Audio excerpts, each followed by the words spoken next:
Subscribe करें study with professional classes को और प्रेस करें bell icon for new updated videos के लिए।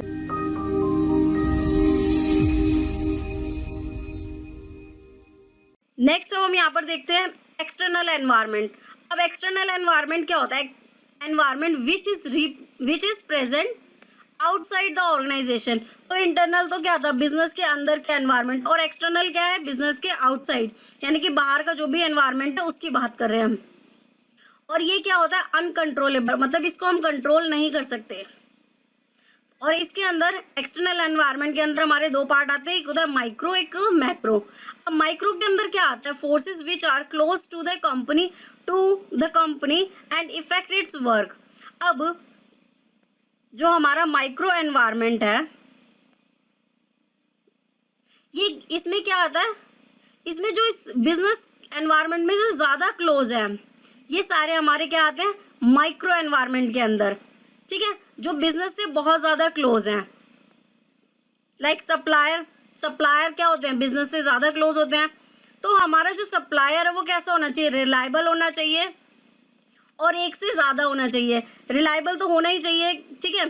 प्लस ऐसा नहीं है कि हम एक सप्लायर के भरोसे बैठे हैं, तो बिजनेस में जो है बहुत सारे सप्लायर होने चाहिए जिससे कस्टमर तक प्रोडक्ट इजीली पहुंच सके। ठीक है, नेक्स्ट है कस्टमर की जो है प्रेफरेंस, सेटिस्फेक्शन, डिजायर, टेस्ट। तो जो हम प्रोडक्ट बना रहे हैं वो कस्टमर के अकॉर्डिंग हो, उसकी प्रेफरेंस के अकॉर्डिंग हो, और वो जो प्रोडक्ट यूज कर रहा है वो उससे सेटिस्फाई हो, जो उसकी डिजायर्स हैं वो फुलफिल हो सके, जो उसको टेस्ट चाहिए वो टेस्ट मिल सके और उसकी नीड के अकॉर्डिंग हो। तो ये सब हम एक्सटर्नल एनवायरनमेंट के अंदर स्टडी करते हैं कि कस्टमर को क्या नीड है, वो क्या किस चीज को प्रेफरेंस दे रहा है, उसके अकॉर्डिंग हम अपने प्रोडक्ट को बनाएंगे। Next, market intermediates. अब ये क्या होते हैं, ये एक प्रोडक्ट को दूसरे प्रोडक्ट तक जब हम कस्टमर तक पहुंचाते हैं तो बीच में जो मिडल मैन का काम करते हैं ये हमारे होते हैं इंटरमीडिएट्स।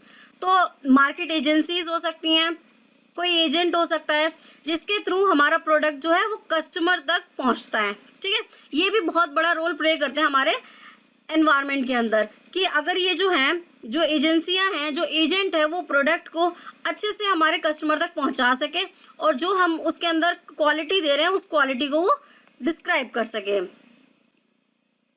नेक्स्ट है हमारा कॉम्पिटिटर। अब ये बहुत इंपॉर्टेंट है कि जो हम प्रोडक्ट बना रहे हैं, अब सामने वाली कंपनी भी सपोज वही प्रोडक्ट बना रही है, तो कॉम्पिटिटर का क्या एक्शन हो रहा है। सपोज वो एक के साथ एक जो है प्रोडक्ट फ्री देने लगा, या कोई चीजें उसने ऐड कर दी, या कोई पॉलिसी कर दी।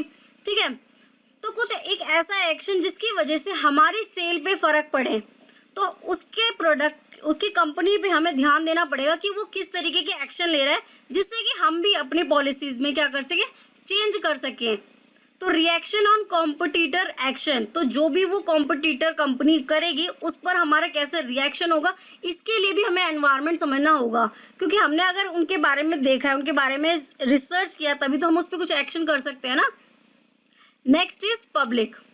अब पब्लिक में मीडिया पब्लिक, लोकल पब्लिक। अब हमारा जो ब्रांड है, जो हमारा प्रोडक्ट है, उसकी मार्केटिंग कैसी हो रही है, मीडिया जो है या टीवी के थ्रू एडवर्टीजमेंट, न्यूज़पेपर, जिसके थ्रू भी हम ना एडवर्टीजमेंट कर रहे हैं, उसमें उस प्रोडक्ट की जो है वो इमेज कैसे दिख रही है, ये भी हमें ध्यान देना पड़ेगा। तो लोकल मीडिया में हम अपने प्रोडक्ट को कैसे प्रेजेंट कर रहे हैं, कैसे मार्केटिंग कर रहे हैं, ये भी बहुत इंपॉर्टेंट है। और पब्लिक यानी कि जो है हमारे कस्टमर उस प्रोडक्ट के बारे में क्या ओपिनियन रखते हैं, ये भी हमारे लिए बहुत इंपॉर्टेंट है।